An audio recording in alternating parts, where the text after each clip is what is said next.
हाँ जी, तो नेक्स्ट टारगेट है वो है centre of mass for solid hemisphere. ठीक है, सेंटर ऑफ मास लेते हैं हम लोग for solid hemisphere.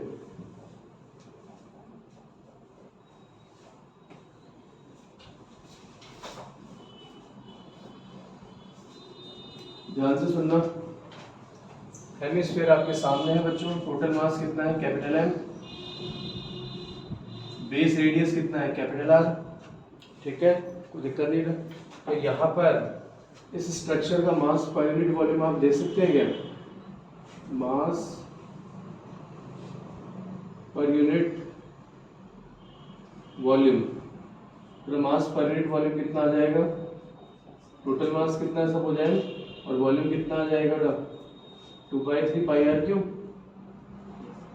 Complete sphere क्या था? 4/3 पाई आर क्यूब, तो 2/3 पाई आर क्यूब। डन, कोई दिक्कत नहीं।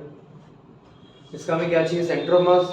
तो ये क्लियर है बेटा हमारे पास कि यहाँ एक्स एक्सिस पर तो शिफ्टिंग होगी नहीं बेटा, क्योंकि जो वाई एक्सिस है उसके रेस्पेक्ट में ये जो हेमिस्फीयर है सिमेट्रिक है, तो इसका एक्स कोऑर्डिनेट कितना रहेगा? 0 0।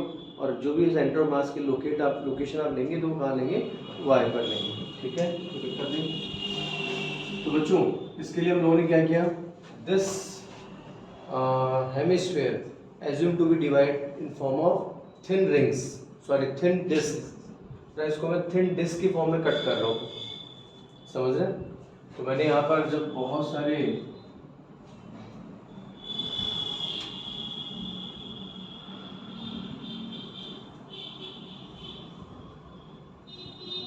थिन डिस्क ली तो ऐसी एक डिस्क मैंने एज्यूम कर ली।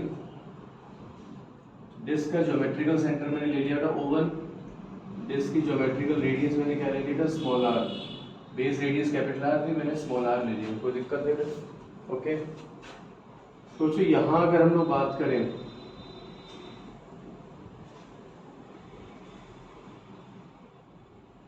रेडियस कैपिटल आर और बेटे बेस सेंटर से डिस्क सेंटर के बीच में जो डिस्टेंस मैंने कितनी ले ली? तो वाई। कितनी ले ली? वाई। कोई दिक्कत, कोई टेंशन नहीं, कोई परेशानी नहीं।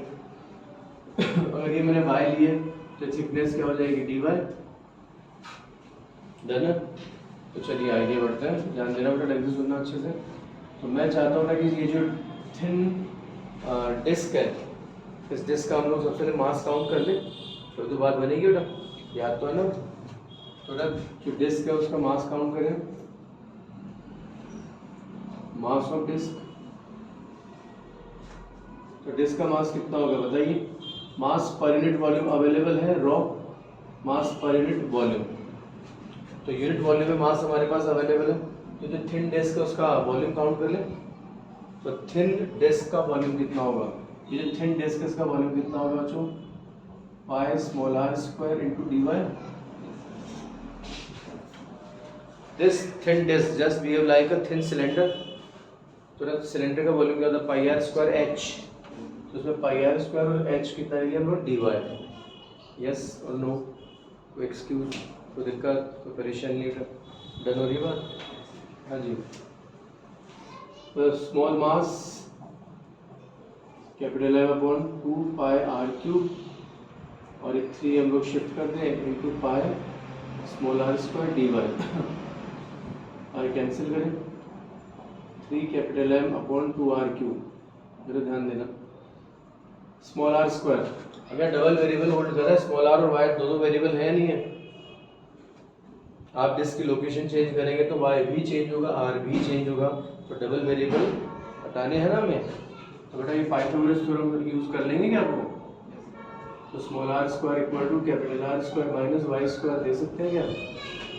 तो यहाँ से मैं स्मॉल आर स्क्वायर को रिप्लेस कर रहा हूँ capital R square minus Y square D y, that is d m. Yes और नो? Any excuse? कोई दिक्कत नहीं? अब हमारे पास अगले स्टेप में आंसर आ जाएगा।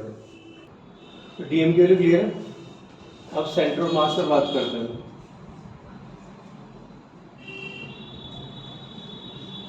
देखिए ध्यान दीजिएगा, वाई कोऑर्डिनेट पर ही बात करनी है ओनली।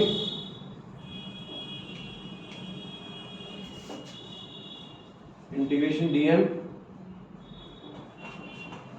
देखिए जो डिस्क है थिन डिस्क, इसका मास है dm, और डिस्क का जो सेंटर मास हो एग्जैक्टली इसके सेंटर पर ही होगा, सिमेट्रिक है ना, तो सेंटर से डिस्टेंस कितना हो जाएगा y अपॉन टोटल मास कितना है कैपिटल M। यस और नो, कोई परेशानी कोई दिक्कत है? इसकी जरूरत नहीं पड़ेगी ना, यहाँ पर टोटल मास आप लोग इंटीग्रेशन dm, तो पूरा अगर थ्रू आउट अपन को यूज करें तो टोटल मास कितना आ रहा है कैपिटल M ही आना, समझ गए?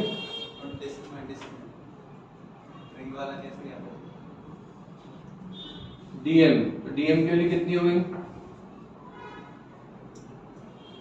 ध्यान देना बेटा। dm की वैल्यू अगर हम लोग देखें बेटा, सुनिएगा ध्यान से, तो dm की वैल्यू अवेलेबल है हमारे पास, कितना है 3m/2r³ capital R square minus Y square into dy, ये dm की वैल्यू है, इंटू y अपॉन m। बताइए कोई दिक्कत, कोई परेशानी? वेरिएबल की फॉर्म में कौन है y, y की मिनिमम वैल्यू क्या हो सकती है 0, मैक्सिमम कैपिटल R, यस और नो, कोई दिक्कत नहीं है। तो यहाँ से अगर हम बात करें तो YCM 3m/2r³ upon m integration r square y dy minus integration y square into y, तो y³ dy, यस और नो, 3/2 r³, r स्क्वायर मतलब y कितना होगा y स्क्वायर बाई 2, लिमिट में रखते हैं r, तो कितना हो जाएगा finally r power 4/2 minus y power 4/4 upper limit r, तो r पावर 4/4 लोअर लिमिट 0 है कंप्लीट, तो हटाइए, कोई दिक्कत कोई टेंशन नहीं, तो समझ आ रही बात। Then 3/2 r³ and this one r power 4/4, 1/2 minus 1/4 तो 1/4 r³, and what is the answer बेटा 3r/8, ठीक है। अब यहाँ पर अगर एक बार जब डिराइव तुमने कर लिया तो प्रोसीजर दिमाग में रखिए, डायरेक्टली आंसर आप यूज कीजिए, कोई दिक्कत कोई परेशानी नहीं। चलिए जी नमस्कार करें।